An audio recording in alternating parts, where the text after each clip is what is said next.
unos pequeños datos curiosos es que de los temas más sonados en la palabra del Señor, son varios temas muy sonados y temas muy importantes.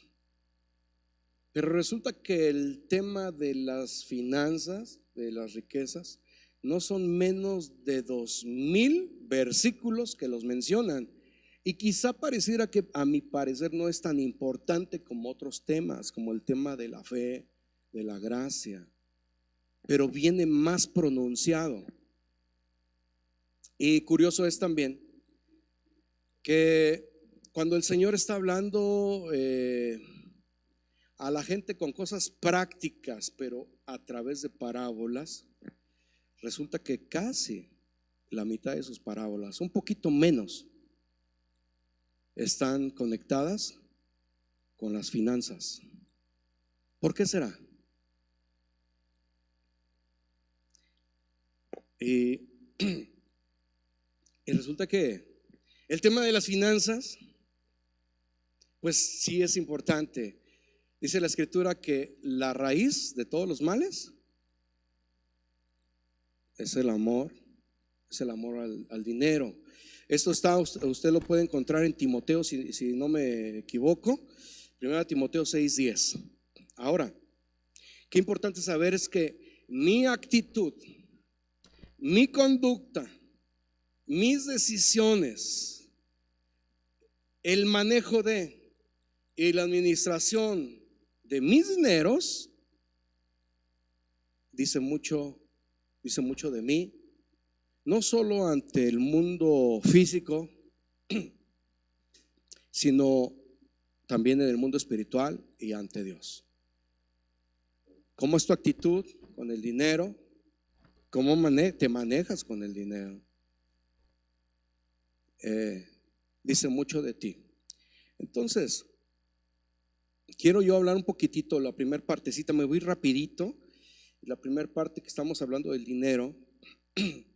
Sabemos que los dineros son necesarios, sabemos que son importantes y están mencionados desde el Génesis y se lo lleva toda hasta Apocalipsis está hablando los recursos, sigue hablando, dices que eres rico pero eres pobre y no deja de mencionar cerca de esa relación con los dineros, con los recursos. Y bueno, algunas verdades respecto a los dineros son estas. Hay muchas y usted las ha de saber, yo nada más voy a mencionar estas.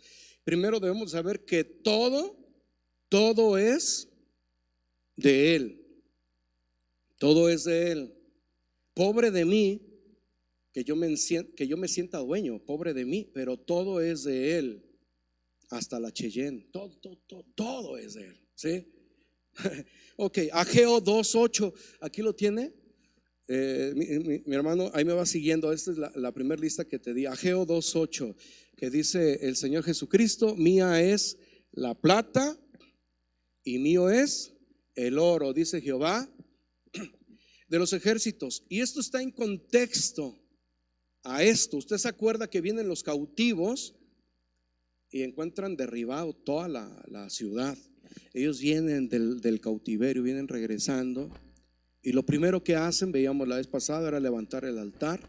Tras de esto era levantar la casa, es decir, el templo, y al final los muros. Pero en el momento que empiezan a levantar la casa, el santuario, pues hay una gran resistencia. Comienzan y llegan a la mitad, empieza la obra, perdón. Y de repente los enemigos empiezan a hacer burla y hay una gran resistencia y menguan. Solo se detuvieron 16 años. 16 años. Y luego después otra vez comenzaron. Y durante ese tiempo el Señor está hablando a través de Ageo, además de otro profeta. Y el Señor les dice por ahí, les dice al pueblo: es tiempo de ustedes que anden en sus casas, que no mi casa. Pero llegaron a un lugar donde no había nada. Y el Señor dice esto: mío es el oro, mío es la plata, Él es el dueño. Y le empezaron a echar fibra, empezaron a avanzar, y el Señor puso de su espíritu sobre Zorobabel, los sacerdotes que estaban con él, y todos los entendidos y esforzados empezaron a trabajar ahí. Y algunos lloraban porque recordaban el templo construido por Salomón, ¿se acuerdan? Al templo que construyó Salomón era un templo increíble,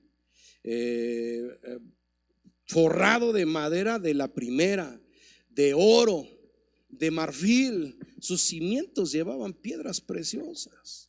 Había invertido un dineral, pero para cuando está levantando esta casa, es una casa chiquita, pequeña. Su gloria es pequeña comparado de aquella casa.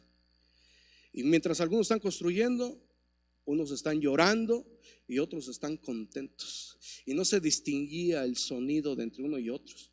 Y el Señor les dice: diles a los que están llorando por las pequeñeces, diles que la gloria postrera de esta casa será mayor que la primera. Y no porque iba a haber mucho oro, pero Él aquí nos está enseñando: todo es mío. O sea, hay algo más grande que esto. Y Él está hablando de una gloria postrera, que es la gloria del Hijo de Dios. Y ese templito chiquito fue testigo del Hijo del Hombre. Pero primero entender de los recursos, de los dineros, que todo es de Él. Pierdes, ganas, inviertes, tienes pérdida, todo es de Él. Qué mejor estar a su lado y ser entendido de esto, ¿no? Todo es de Él. Siguiente verdad respecto a los dineros, y ya lo mencioné, que el amor al dinero es la raíz de todos los males. Primera de Timoteo 6:10. Entonces, qué importante es ser cuidadosos de cómo miramos, cómo reaccionamos ante el dinero. Hay tantas frases que nos hacen entender la perversidad de los dineros. Por ahí hay una frase que dice que con dinero baila el perro, una frase terrible, pero eso lo produce el amor al dinero. El dinero a veces nos mueve y no me puede, yo como hijo de Dios, usted como hijo, como hija de Dios, entender que todo es de Él. Mi amor por el dinero, no tengo amor por el dinero, tengo amor por el dueño del dinero. Siguiente verdad: los dineros, debemos entenderlo así, que los dineros solo son un recurso de Dios. Y vamos ahí a Primera de Crónicas 29:14. David lo entendió, y también ahí mismo tenemos Lucas 16:9. Primero leemos Primera de Crónicas 29:14. Los dineros solo son un recurso de Dios.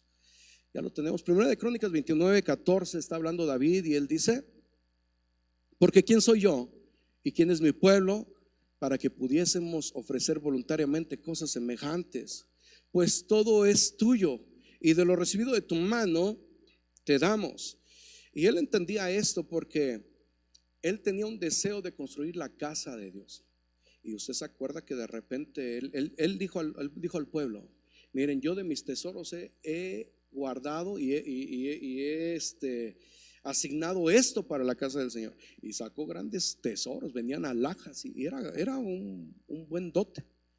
Y los príncipes y una buena parte del pueblo empezó a traer sus tesoros para el Señor. Y realmente los dineros que tenemos aquí, qué bueno es saber emplearlos. Se nos va la vida y toda nuestra inversión de esos dineros, de esas ganancias injustas o de esas riquezas injustas, no las supimos invertir bien. Si echáramos un vistazo para atrás, nuestra inversión ha sido terrenal y vana. He invertido en tierra donde no hay fruto, donde no produce. Solo son recursos dados por Dios. Qué importante saberlos emplear. Lucas capítulo 16, verso 9. Está hablando el Señor y él acaba de mencionar una parábola. Usted se acordará de la parábola de este siervo que le mandan su señor le dice: a ver, entiendo que estás disipando mis bienes, entrégame cuentas de tu administración porque creo que me estás haciendo malos negocios. Y este hombre sabía que iba a ser despedido. Y dice: ¿qué haré? ¿Se acuerdan? Dice: ¿qué haré? Pues cavar. No, pues no sé hacer nada, no puedo, no sé cavar. Mendigar, me da vergüenza, ¿qué voy a hacer? Y empezó a llamar a todos los deudores de su señor y le dijo: ¿cuánto tú debes? No, pues yo debo 100 tantos de esto. Escríbeme 50. Nada más le debes 50 a mi señor. ¿Y tú cuánto le debes a mi señor? No, pues que otros 100. Ponme 80. Y empezó a ser sagaz. ¿Y se acuerdan que el amo alabó y dijo: oh, actuó sagazmente? Y el Señor usa esta parábola. Y al final, ahí otra vez, por favor, Lucas 16:9.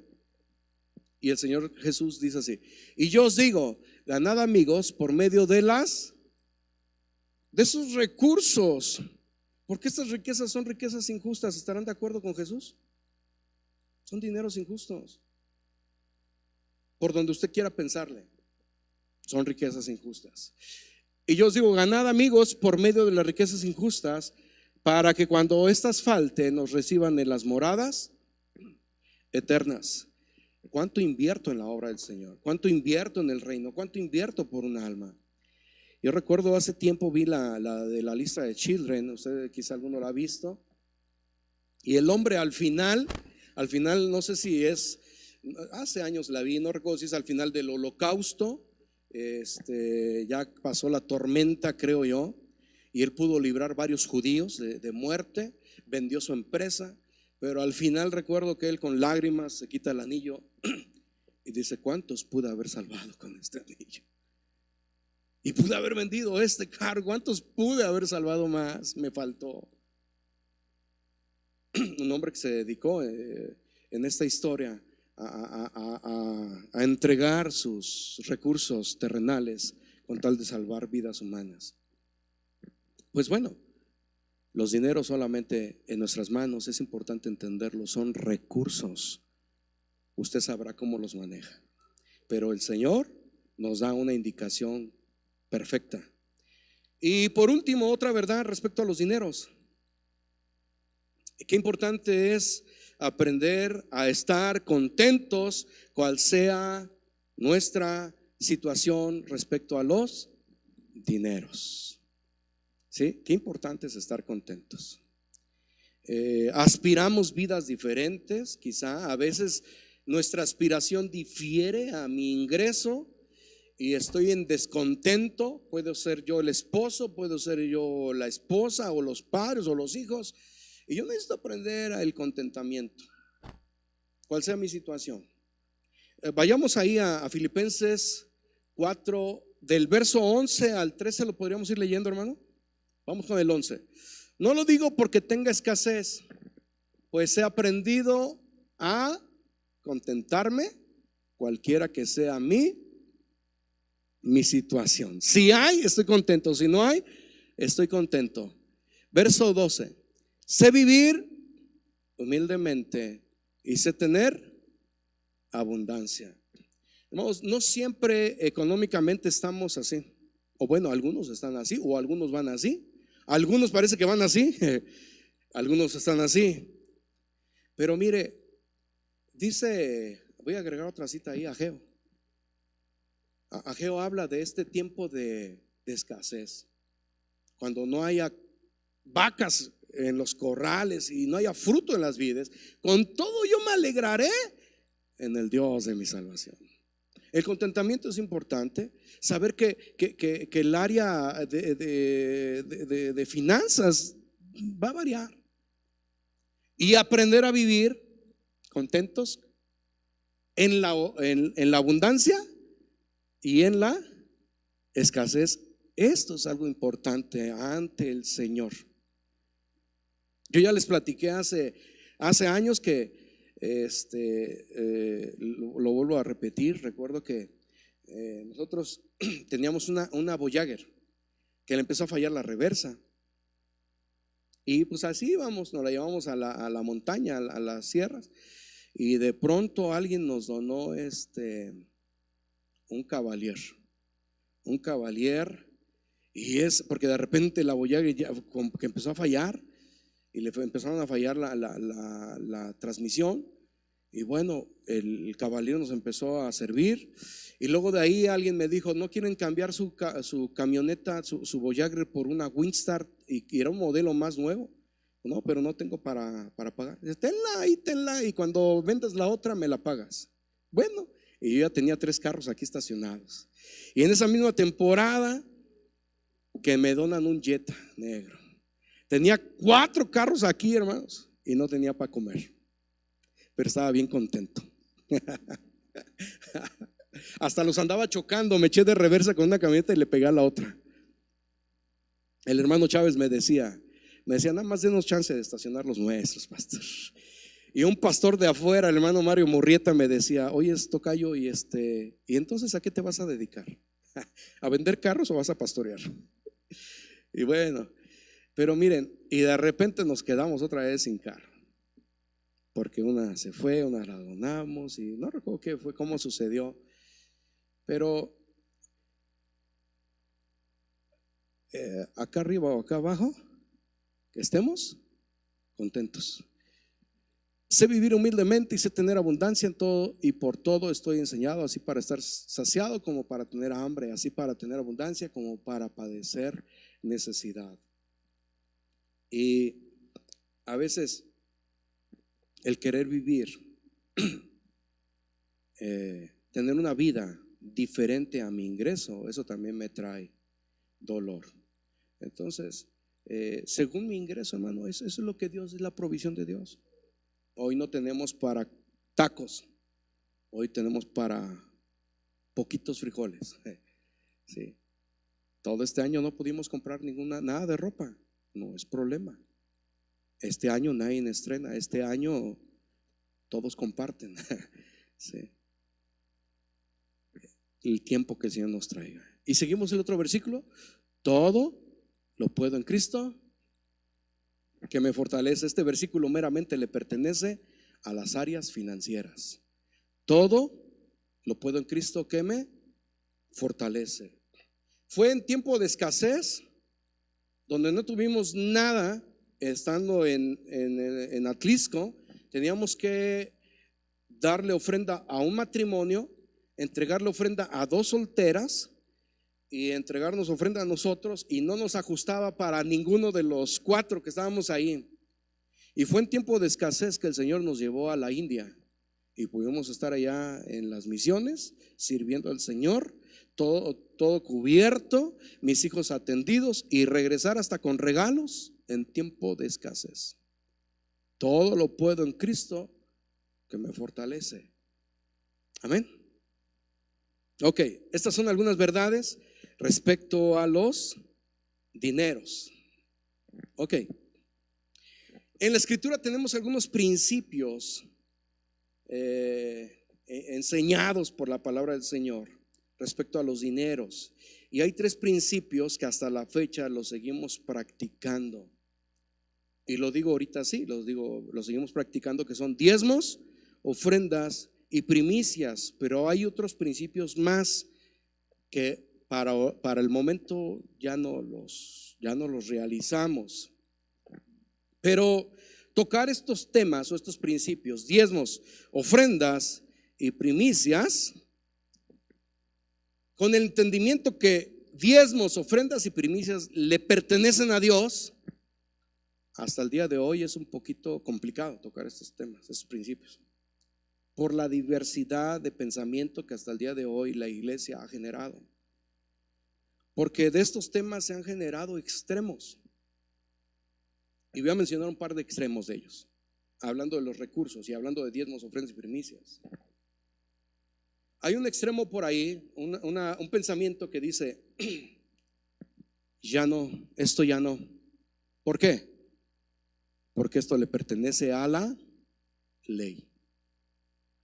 Y decir ya no porque le pertenece a la ley, eso es algo peligroso, porque quizá entonces no he entendido que la ley se cumple en nosotros. Pareciera que Pablo dice las cosas, si tomamos sus palabras, y pareciera que él dice, ahí concluye, con Cristo concluye la ley. Y luego también podríamos entender con él mismo que hemos de cumplir la ley. Pues bueno, es que se debe de entender bien esta parte.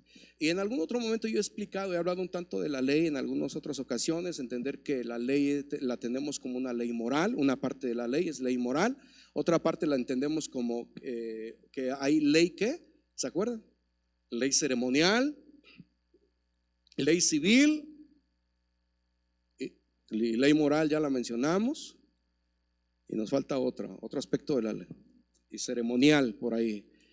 Pero fíjense que de esta ley, de estos aspectos de la ley, algunos pertenecían de exclusividad o pertenecieron de exclusividad para el pueblo de Dios. Pero respecto a la ley moral, es una ley que se cumple, y donde Jesucristo dijo, yo no he venido a abrogar la ley, yo he venido ¿para qué? Para cumplir. Juan el Bautista pareciera que es el cierre, el último, antes de que comiencen los hijos del reino. Él sigue predicando y pareciera que es sorprendente la vida de Juan, porque pareciera que él predica del evangelio estando del otro lado en el antiguo pacto. Es algo increíble. Por eso era muy grande. Juan el Bautista fue muy el más grande, dice Jesús, pero el más pequeño de entre los hijos del reino. Y bueno, ese es un extremo. El otro extremo es el contrario a este, es decir, no, sí se debe de hacer por ley. ¿Por qué? Porque dependen todavía de la ley, subsisten por cumplimiento de la ley, y también es un extremo. Otro extremo de estos temas es el abuso. El abuso tanto de aquí para allá y de allá para acá. Voy a hablar del abuso de aquí para allá, de los predicadores. Hablar de finanzas, hablar de diezmos, ofrendas y primicias. Ha existido un abuso terrible. Gente enseñando a congregaciones enteras a pactar una promesa de Dios. Es terrible. Gente enseñándole a la gente que en algún momento se va a sacar el premio mayor con el Señor. Que si le da, han torcido la voluntad que espera el Señor en el corazón del ser humano, de sus hijos. Ese es otro extremo, no sé si me explico, el abuso. Enriqueciéndose, medrando el evangelio, adulterándolo con tal de sacar ganancias. Y eso es un hecho real, y no hay para dónde esconderlo. Pero ha habido abuso de aquí y ha existido también abuso de allá, acá, no sé si me explico. Es decir, por mencionar alguno, algunos pensando que diezmando se van a ganar el cielo. Otros diezmando pensando que es la manera de generar recursos sin importar cuál sea mi relación con el Señor. Es decir, como negociando las promesas. Y todo eso ha sido, es lo oscuro y lo negro, mis amados, amada iglesia. Pero lo tengo que comentar, porque a veces esto es lo que nos impide, y esto es importante desecharlo de nuestra mente, que usted y yo lo echamos. ¿Qué es lo que dice entonces la palabra? ¿Qué es lo que quiere Dios? Eso es lo que me interesa. No el abuso, no los extremos. Quiero hacerlo conforme a la palabra del Señor. Porque sí debo de coincidir que diezmos, ofrendas y primicias son de Dios. Esto es algo en lo que tenemos que estar de acuerdo.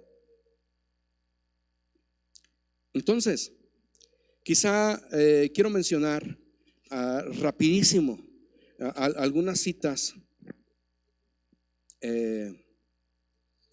Usted se acordará de antes de la ley, cómo comienzan las primeras menciones de diezmos, ofrendas y primicias. Y comienzan con hombres que tienen en su corazón un reconocimiento una gratitud, un inmenso amor, un sometimiento al señorío del Señor. Podríamos indagar y podríamos resaltar tantas cosas que tuvieron estos hombres. El primero es Abel. ¿Se acuerda ahí en Génesis capítulo 4? La primera mención de primicias o lo primero. Llegó el tiempo de entregar ofrendas. No sé cómo sucede esto, podremos especular. Yo en mi caso no he logrado ir un poquito más a fondo. Cómo es que ellos saben que llegó el tiempo de primicias, si fue instruidos por sus padres, si su padre tenía cierta costumbre, cierto tiempo. Pero así nos dice la escritura solamente en capítulo 4, Génesis 4, llegó el tiempo de entregar las ofrendas y entonces Caín tomó de lo que él había cosechado y fue y lo llevó delante del Señor. Pero Caín no, Caín fue y rebuscó y tomó de lo primero y lo más gordo. Primicias tiene que ver con primero y lo mejor, ¿sí? Y Abel tomó de lo primero. ¿Qué representa lo primero? ¿Y qué representa lo primero y que sea lo mejor? ¿Qué representa? Pues eso tomó Abel y lo ofreció. Y usted se acuerda, el desarrollo es que Dios vio con agrado la ofrenda de Abel, pero no vio con agrado la ofrenda de Caín. ¿Qué había en el corazón de este hombre? Todavía no se había hecho mención, todavía no tenemos nosotros algún inicio donde Dios hubiera dicho: entréguenme ofrenda o entréguenme primicias o entreguen lo mejor. No, no, no. Entenderíamos que nació en ellos. ¿Qué había en sus corazones? ¿Cuál fue la diferencia entre uno y el otro? Tanto que Abel quedó plasmado en los héroes de la fe. ¿Usted se acuerda ahí? Entregó más excelente ofrenda. Más adelantito, capítulo 8, tenemos a Noé. ¿Usted se acuerda, Noé? Todo el mundo se está perdiendo, todos se están muriendo, y él solo con su familia y muchos animales. Una pareja, ¿verdad? De cada especie de animal no limpio. ¿Sí están de acuerdo? O dos parejas, será, ahora ya se me fue a mí. Una pareja y 7 parejas de animales limpios, ¿verdad? ¿Están de acuerdo conmigo? Todos los demás murieron. Y ahí está, yo no sé qué vivieron en el arca. Vivieron miedo, vivieron confianza, incertidumbre, desesperación, estar encerrados. Fue ¿cómo le llamamos a la pandemia ahora? Al cerrón, un encerrón, ¿verdad? Un encerrón muy diferente al de la pandemia. Y ahí estar encerrado con los animales. Y tan pronto sale del arca, ¿y qué es lo primero que hace Noé? ¿Se acuerdan? En el capítulo 8, verso 20, la primera vez que se menciona altar. Lo primero que hizo Noé fue levantar un altar. ¿Quién le enseñó? ¿Cómo fue eso? Quizá venía desde Abel, no lo sabemos, pero es la primera vez que se menciona altar. Y entonces él ofrece en holocausto de todo animal limpio. ¿De dónde le nace esa iniciativa? ¿Cómo es entender? Hay iniciativas que son torpes, hay iniciativas que son contrarias, pero hay iniciativas que son de grato olor. Y esta iniciativa fue de grato olor. Yo hubiera pensado: no te los acabes, no es que somos bien pocos y si se mueren, ¿para qué te los acabas? Y miran que te los acabaste. ¿Cómo es mi corazón ante los recursos? ¿Cómo es mi conducta, mi perspectiva de los dineros, de lo que tengo, de las posesiones que tengo en mis manos? ¿Cómo es mi corazón al respecto? Y ahí tienes a Noé, cuando pareciera que no hay nada, él está ofreciendo en altar un holocausto al Señor de todos los animales limpios que él llevaba en el arca. Siguiente, Abraham, ahí en Génesis 12, la primera mención de diezmo,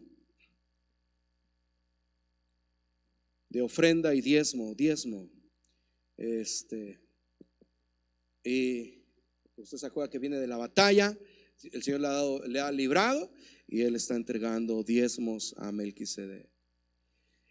Bueno, más adelante, Abraham de ahí en adelante, él es un audaz en levantar altares y entregar ofrendas al Señor, y lo hace una vez y lo hace otra vez, y luego tras de él sus hijos lo aprenden sus hijos también, Isaac y Jacob.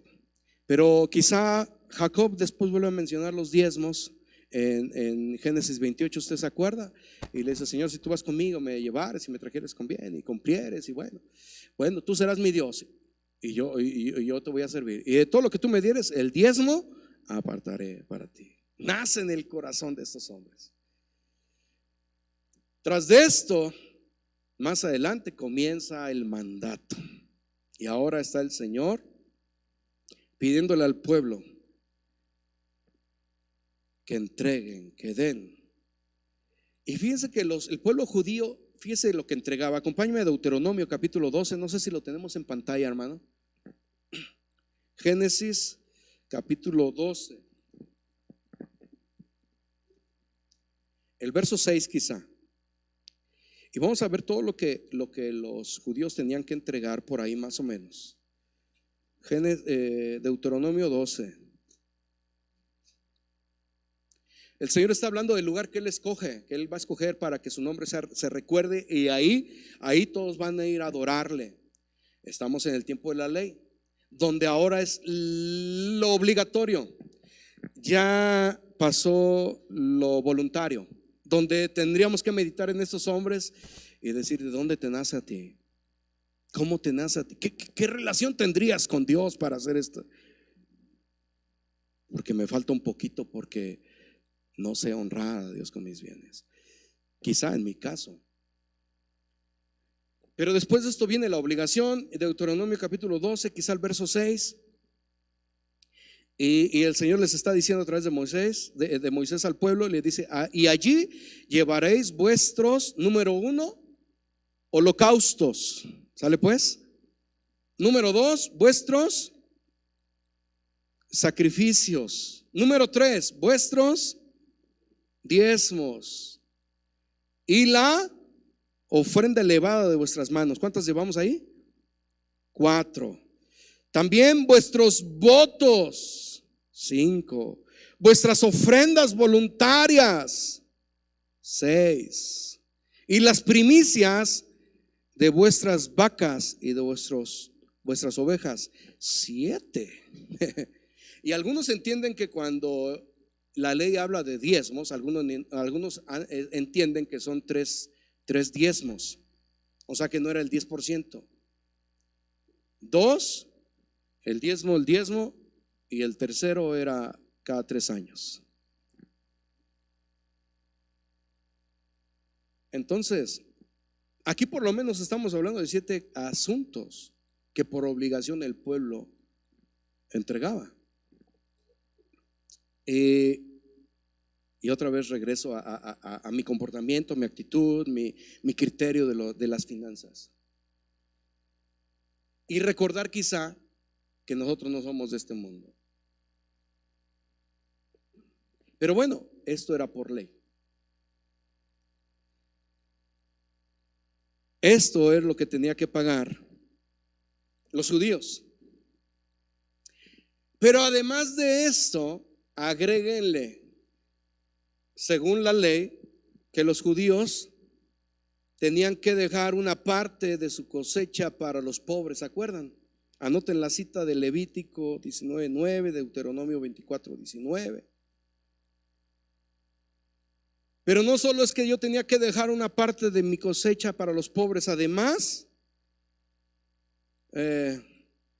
los primogénitos del pueblo y del ganado pasaban a ser posesión de Dios. En automático, todo primogénito de aparte de mis ofrendas, holocaustos, diezmos, ofrendas y primicias, aparte, todo primogénito de mis animales de ganado pasaban a ser parte, derecho de Dios. Y mis hijos, yo los tenía que redimir. según el precio que estaba ahí asignado ya. Bueno, no solo esto, además de mis terrenos, de mis sembradíos, quien quisiera podía en cualquier momento arrancar espigas con la mano de mi cosecha, de mi mies. Eso está en Deuteronomio 23-25. El anterior de los primogénitos, Éxodo 13, número 3, entre otros. Y recordar además que aparte de estas cositas que vimos en Deuteronomio 12 y de estos tres primeros siguientes que he mencionado, el pueblo acostumbraba a entregar ofrendas, pero miren, las ofrendas eran por mayor. En el desierto, ¿cómo se proveía? Ellos aprendieron esto, todo es de Él. Él es el dueño de todo. En el desierto sácate alhajas. En el desierto sácate. La vez pasada estábamos, cuando nos tocó leer en lo primero, creo que fue el año antepasado, que nos tocó leer el Pentateuco, y hacíamos nota de cuántos reses al mes se chutaban. Nosotros concluimos que no habían suficientes reses para salir de un año en el desierto, aún pensando que pudieran irlas a comprar a los pueblos cercanos. ¿De dónde salían?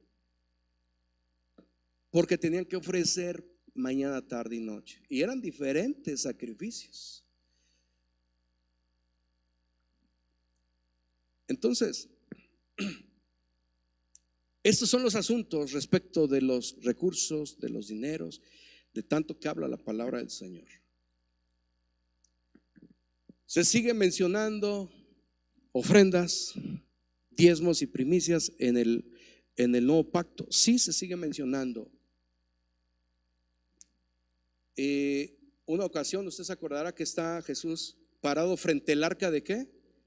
De las ofrendas, y una viuda trajo 2 blancas, mientras que todos echaban lo que les sobraba. Y esta mujercita había echado, creo que 1,5 pesos equivalente, o 2,5 pesos de lo que son nuestras monedas. Jesús hizo esto público y dijo: ha echado más que todos. Según el criterio que tengo de las finanzas, me provoca el tema que tiene la palabra de Dios de los recursos, me provoca a algo. Pero bueno, más adelante está hablando el Señor con los fariseos y les dice: ustedes que diezman esto y esto y esto, ¿se acuerdan? El eneldo, el comino. Dice: pero era necesario hacer esto sin descuidar, sin dejar de hacer lo otro, sin dejar de diezmar. Porque él está diciéndole a los fariseos, les dice ahí en Lucas. Si quieren, vaya conmigo así rapidísimo. En Lucas, esta cita te la habré dado, hermano. Lucas 16, no. Mateo 23:23. Mateo 23:23.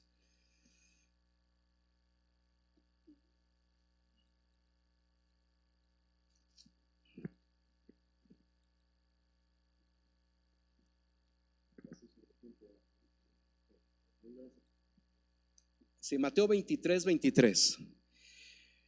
Dice el Señor: ay de vosotros, escribas y fariseos hipócritas, porque diezmáis la menta y el eneldo y el comino, y dejáis lo más importante de la ley, la justicia, la misericordia y la fe. Esto era necesario hacer sin dejar de hacer aquello. Este versículo nos revela varias cosas. Nos revela primero de la ley, que hay asuntos de la ley que son necesarios todavía, que están latentes y que el Señor no los vino a abrogar. Pero aunque la enseñanza es al revés, es decir, ustedes siguen diezmando y han dejado lo más importante, pero pareciera que hoy en día es importante decir: hay que continuar haciendo lo más importante, justicia, misericordia y fe, sin dejar de diezmar, sin dejar de diezmar. Qué bueno es saber que las primicias es lo mejor. y saber que Cristo es primicia ante nuestro Dios. Y Él es el mejor, el modelo intachable. Regreso tantitito por ahí. Esto está en la ley obligatorio, ya no estamos bajo obligación, pero qué importante es saber honrar al Señor con nuestros bienes. Dice el libro de Proverbios en el capítulo 3, verso 9: honra a Jehová con tus bienes y con las primicias de todos tus frutos. Primicias, significado de primicias literalmente o del diccionario: primicias es fruto primero de algo, fruto primero que da algo. Estos son las primicias. El significado, perdón, literal. Ahora, el significado bíblico de primicias es, según lo que entendemos en la palabra del Señor, las primicias son es la selección de lo mejor, de lo primero, y es algo consagrado a Dios. En casa yo tengo una papaya que mi hermana nos donó y nos la dio chiquita en maceta. Creo que venía en una botellita de refresco, sí, de esos de como de coca, bueno, no era de otro refresco, no sé qué era. Y me la llevé y ya la planté, y ahorita tiene así ya el fruto. Y mire que yo paso y me asomo y yo estoy contento, o sea, yo lo veo y wow. Y entonces ya ahora que me dio flor, ya cuando salió la flor, empecé a regarla más. Dije, no, te voy a regar, te voy a cuidar. Y ahora que me está dando la papayita, ya le empiezo a acercar ahí al lado. Pero ahora que crezca la papaya, ¿qué va a pasar en mi corazón? ¿Qué pasa en mí, hermano? Yo al ver la papaya y corte la primer papaya, ¿qué voy a hacer con eso? ¿Qué va a pasar por mi corazón? Y quizá lo más que pudiera pasar es agarrarla, llevarla a la casa, lavarla y comerla bien rico, pensando solamente en mí. Hace tiempo vi las noticias que una mujer se ganó el premio gordo. Ya les platiqué a varios.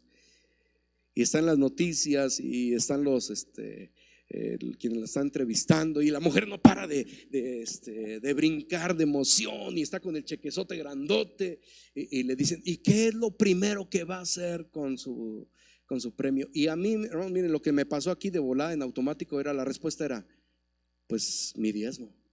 Si es cristiano, mi diezmo, ¿no? Porque como que tomé yo la pregunta, dije, pues es una buena lana lo que se ganó. Pero la mujer empezó, ¿qué es lo primero que voy a hacer? No, pues mi casa, después me voy de vacaciones y si me alcanza pago mis deudas.